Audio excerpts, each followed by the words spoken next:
ہم دنیا میں بھیجے گئے ہیں، جیسے اللہ تعالیٰ نے فرمایا وَمَا خَلَقْتُ الْجِنَّ وَالْإِنسَ إِلَّا لِيَعْبُدُونَ، جن و انسان کی پیدائش محض میری عبادت کے لیے اللہ کہتا ہے۔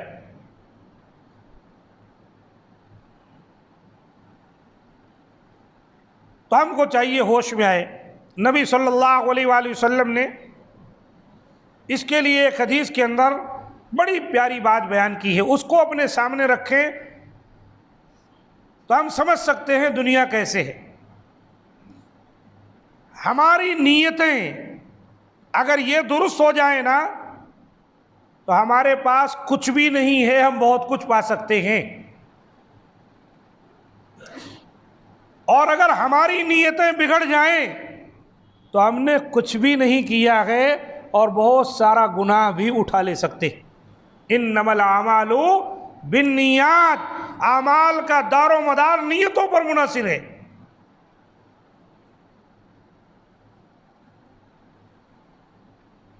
آپ صلی اللہ علیہ وآلہ وسلم فرماتے ہیں احدثکم حدیثا فاحفظوہ، اللہ کے رسول اس طرح کہہ رہے ہیں میں تمہیں ایک حدیث بیان کرنے جا رہا ہوں، اسے اچھی طرح ذہن نشین کر لو۔ صحابہ کرام کی مجلس لگی ہے، اللہ کے رسول بیان کر رہے ہیں۔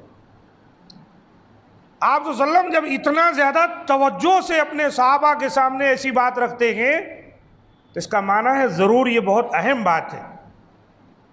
احدثکم حدیثا فاحفظوہ، ایک حدیث بیان کرنے جا رہا ہوں، تم لوگ اس کو خوب اچھی طرح سے یاد کر لو۔ آپ نے فرمایا انما الدنیا لاربعۃ نفر، دنیا 4 آدمیوں کے لیے ہے۔ دنیا میں 4 طرح کے لوگ ہیں۔ نمبر 1، عبد رزقہ اللہ مالا وعلما، ایک ایسا اللہ کا بندہ ہے، ایک ایسا شخص ہے جس کو اللہ تعالیٰ نے مال بھی دیا ہے اور علم بھی دیا ہے، دونوں سے نوازا ہے۔ مال بھی ہے اور شریعت کا علم بھی ہے، مالدار بھی ہے، دیندار بھی ہے۔ فَهُوَ يَتَّقِي فِيهِ رَبَّهُ وَيَصِلُ فِيهِ رَحِمَهُ وَيَعْلَمُ لِلَّهِ فِيهِ حَقًّا فَهَذَا بِأَفْضَلِ الْمَنَازِلِ، آپ نے فرمایا اب اس کو علم بھی ہے، مال بھی ہے، تو وہ مال کے سلسلے میں اپنے رب سے ڈرتا ہے، صلہ رحمی کرتا ہے، رشتہ داروں کو جوڑتا ہے، اور اس میں جو اللہ کا حق ہے وہ بھی ادا کرتا ہے، زکوٰۃ دیتا ہے، تو یہ سب سے افضل درجے پر فائز ہے، یہ سب سے افضل ہے۔ 4 لوگوں کا ذکر کیا گیا ہے، چاروں میں یہ پہلا شخص جس کو مال ہے، علم ہے، اور مال میں جو کچھ حقوق ہے لوگوں کا اللہ کا ادا کرتا ہے، رشتہ داریوں کو جوڑتا ہے، اپنے علم کے مطابق عمل کرتا ہے، تو اللہ کے رسول نے فرمایا فَهَذَا بِأَفْضَلِ الْمَنَازِلِ، تو یہ سب سے افضل درجے پر فائز ہے۔ نمبر 2، وَعَبْدٌ رَزَقَهُ اللَّهُ عِلْمًا وَلَمْ يَرْزُقْهُ مَالًا، ایک ایسا آدمی ہے جس کو اللہ تعالیٰ نے علم دیا ہے لیکن مال نہیں دیا ہے۔ نبی صلی اللہ علیہ وسلم نے 4 لوگوں کا ذکر کیا ہے، ان چاروں میں ہم سب آ جائیں گے، ان چاروں سے باہر ہم نہیں ہو سکتے۔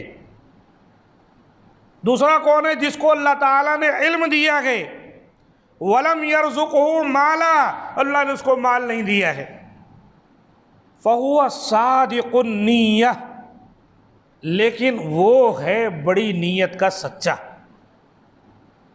مال نہیں ہے لیکن اس کی نیت بڑی سچی ہے، یقول، اپنی سچی نیت سے کہتا ہے لو ان لی مالا لعملت بعمل فلان، اے کاش کہ میرے پاس مال ہوتا تو میں اس آدمی کی طرح جس کا ذکر پہلے نمبر پہ کیا گیا اپنا مال میں خرچ کرتا، میں بھی رشتہ داروں کو دیتا، میں بھی غربا مساکین کی مدد کرتا، میں بھی زکوٰۃ دیتا، میں بھی خیر و خیرات کرتا، میں بھی بھلائی کے کاموں میں لگاتا۔ مال نہیں ہے، علم ہے، لیکن نیت، اللہ کے رسول کہتے ہیں فَهُوَ صَادِقُ النِّيَّةِ، نیت کا سچا ہے، محض نیت میں سوچ رہا ہے دل میں، اے کاش کی مال ہوتا تو میں بھی فلاں آدمی جیسے اللہ کے راستے میں خرچ کرتا ہے میں بھی کرتا۔ فَهُوَ نِيَّتُهُ فَأَجْرُهُمَا سَوَاءٌ، اللہ کے رسول صلی اللہ علیہ وسلم نے فرمایا یہ آدمی محض اپنی نیت کی وجہ سے وہ پہلے والے آدمی کے برابر ہے اجر و ثواب میں۔ نیت تو درست کرے۔ ایک کو اللہ نے مال دیا ہے خرچ کر کے جو اجر و ثواب پاتا ہے، دوسرا وہ جس کے پاس علم ہے مال نہیں ہے لیکن اس کی نیت درست ہے، اپنی نیت کی درستگی کی وجہ سے وہ اجر میں اس کے برابر ہے جو خرچ کر رہا ہے۔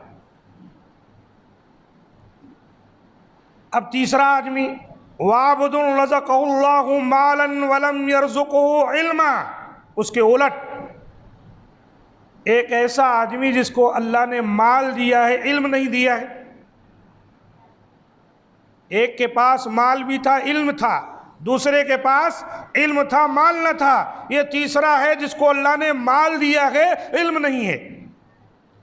فَهُوَ يَخْبِطُ فِي مَالِهِ بِغَيْرِ علم، یہ آدمی اپنے مال کے سلسلے میں بغیر علم کے اڑاتا ہے، مال کے سلسلے میں کوئی پرواہ نہیں ہے، بے دریغ الٹے سیدھی چیزوں میں خرچ کر رہا ہے۔ بہت سارے لوگوں کو آپ دیکھیں گے اللہ نے مال دے دیا ہے تو بس فتنے اور فساد اور برائیاں اور لہو و لعب کھیل کود میں ہی ان کی زندگیاں گزر رہی، خود کی بھی ان کے بچوں کی بھی، آخرت کے سلسلے میں کوئی پرواہ نہیں ہے۔ لا یتقی فیہ ربہ، مال ہے مال میں اللہ کا کیا حق ہے کچھ نہیں ڈرتا۔ ولا یصل فیہ رحمہ، رشتہ دار بھوکے پیاسے ہیں، کروڑ پتی ہے، گاڑی موٹر پہ چلتا ہے لیکن کبھی پھوٹی کوڑی رشتہ داروں کو نہیں دیتا، اپنے رشتہ داروں کو جوڑتا نہیں۔ ولا یعلم للہ فی حقا، نہ اللہ کے حقوق کو سمجھتا ہے، مال کی زکوٰۃ دے اس کا بھی خیال نہیں کرتا۔ فَهَذَا بِأَخْبَثِ الْمَنَازِلِ، اللہ کے رسول نے فرمایا تو یہ سب سے نچلے مرتبے کا انسان ہے، منزلوں میں سب سے خبیث، بِأَخْبَثِ الْمَنَازِلِ، سب سے بدترین قسم کا انسان۔ نمبر 4 وَعَبْدٌ لَمْ يَرْزُقُهُ اللَّهُ مَالًا وَلَا عِلْمًا، اب یہ چوتھا وہ ہے نہ اس کے پاس علم ہے نہ مال ہے، نہ علم ہے نہ مال ہے، کنگال بالکل، جاہل مطلق۔ لیکن یہ نیت کا کیا کریں گے؟ اگر نیت درست ہوتی تو بہت کچھ پا سکتا تھا، لیکن نیت کے لیے درستگی کے لیے علم کا ہونا ضروری، علم تو ہے نہیں اس کے پاس۔ فَهُوَ يَقُولُ لَوْ أَنَّ لِي مَالًا لَعَمِلْتُ بِعَمْلِ فُلَانٍ، اب یہ بھی نیت کرتا ہے، نیت میں چونکہ اس کے فساد ہے، کہتا ہے یہ تیسرے نمبر کا جو ذکر کیا گیا جس کے پاس علم نہیں مال تھا، جو غلط راستوں پر خرچ کرتا ہے، یہ چوتھے نمبر کا کہتا ہے کہ میرے پاس اگر مال ہوتا تو میں فلاں کی طرح گاڑی خریدتا، موٹر خریدتا، بلڈنگ بناتا، گانے سنتا، یہ کرتا وہ کرتا، یعنی غلط قسم کے کاموں کی خواہش اپنے دل میں رکھتا ہے اور کہتا ہے۔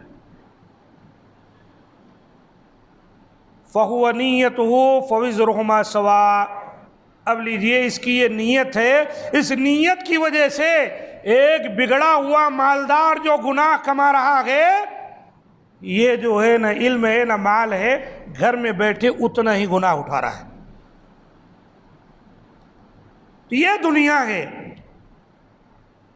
یہ 4 لوگوں کا ذکر کیا گیا میرے بھائیوں، ان میں سے کچھ بھی بن سکتے ہیں، ہماری کیٹیگری انہی میں سے ہوگی۔ اللہ نے علم دیا ہے، مال بھی دیا ہے، اللہ نے علم دیا ہے، مال نہیں دیا ہے، نیت اچھی کیجیے۔ جہاں اچھے لوگ خرچ کرتے ہیں نیت میں سوچئے اللہ مجھے عطا کیا ہوتا تو میں بھی خرچ کرتا، الحمدللہ اجر میں برابر ہوئے۔ اور وہ جس کے پاس علم نہیں، مال ہے اور وہ بے دریغ الٹا سیدھا اڑا رہا ہے، خبردار کبھی اس جیسا مت سوچے کہ میرے پاس ہوتا تو میں بھی، ورنہ پھر بربادی، وہ برباد ہوگا۔ مال اڑا کر برائیاں کر کے آپ برباد ہوں گے اپنی غلط نیت کی وجہ سے، بد نیتی کی وجہ سے۔ یہ حدیث جامع ترمذی میں آئی ہے، وصححہ الالبانی، اور صحیح حدیث۔ اس لیے ہم کو اور آپ کو چاہیے کہ ہم اپنی نیتوں کو درست کر لیں اور اس دنیا میں رہتے ہوئے اپنی آخرت کو فراموش نہ کریں، بلکہ اپنی آخرت کو بنانے کی کوشش کریں۔ یہ دنیا جی لگانے کے قابل نہیں ہے، اس کی کسی چیز میں اتنی محبت کا اظہار نہ کریں اور اس قدر جو ہے غرق نہ ہو جائیں کہ آخرت بھول جائیں۔ اللہ نے جائز روح سے جو چیزیں رکھی ہیں ان کو اپنے استعمال میں لائیے۔ اولاد بھی اللہ کی نعمت ہے، مال بھی اللہ کی نعمت ہے، بیوی بچے، گاڑی، گھر، زمین، جائیداد سب اللہ کی نعمت ہے۔ کتنا بھی آپ کے پاس ہے، آپ اس میں اللہ کے حق کو سمجھیے، لوگوں کے حقوق کو سمجھیے اور شریعت کے مطابق اس پر عمل کیجیے، کوئی رکاوٹ نہیں ہے۔ مالدار ہوں گے، بہت سے لوگوں کا فائدہ ہوگا، غربا مساکین کو دیں گے، مسجدیں بنائیں گے، مدرسے بنائیں گے، دینی کام میں لگائیں گے، لوگوں کا فائدہ ہوگا، آپ کی آخرت سنورے گی۔ مال فی نفسہ ہی برا نہیں ہے، لیکن ہمارے مال ملنے کے بعد ہمارے اندر جو شرارتیں پیدا ہوتی ہیں، جو برائیاں پیدا ہوتی ہیں، چاہے وہ مال کے ذریعے کریں، چاہے اپنے دل میں اپنی بدنیتی سے سوچیں، یہ ہمارے لیے بربادی کی نشانی۔ اللہ تعالیٰ سے دعا ہے کہ مولا کریم ہم تمام کو جو باتیں بیان کی گئیں ان کو سمجھنے اور سمجھ کر زندگی گزارنے کی توفیق دے، اور اس سلسلے میں جو ہم سے کوتاہیاں سرزد ہوتی ہیں اللہ تعالیٰ ان کو دور فرمائے۔ مولا کریم مسلمانوں کی مدد فرمائے، جہاں کہیں ہیں پریشان حال ہیں اللہ تعالیٰ ان کی پریشانیوں کو دور فرمائے، ان کے خون، مال اور آبرو و عزت کی اللہ تعالیٰ حفاظت فرمائے۔ ہماری دعاؤں کو اللہ تعالیٰ قبول فرمائے، کہ یقیناً وہی قبول کرنے والا ہے۔ کتنے مسلمانوں میں سے بیمار ہیں، اللہ سے دعا کریں مولا کریم انہیں شفا نصیب فرمائے، اور اسی طرح ہر پریشان حال کی پریشانیوں کو دور فرمائے، کہ یقیناً اللہ تعالیٰ ہی ہر چیز پر قادر ہے۔ سبحان ربک رب العزت عما یصفون وسلام علی المرسلین والحمد للہ رب العالمین۔